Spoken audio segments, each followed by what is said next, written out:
Ay mga guys, sinukat ko lang yung dumating na shorts na swimsuit.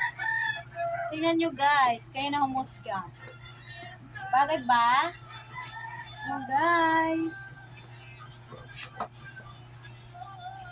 Ganda naman no? Oh.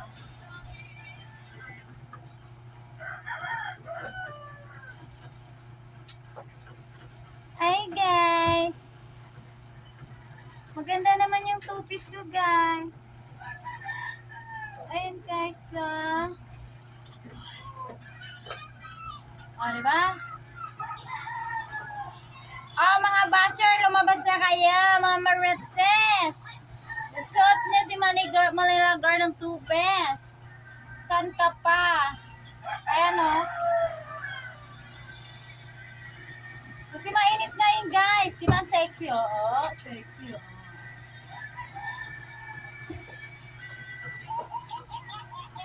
mga guys. Ang sexy ko guys. Ang sexy.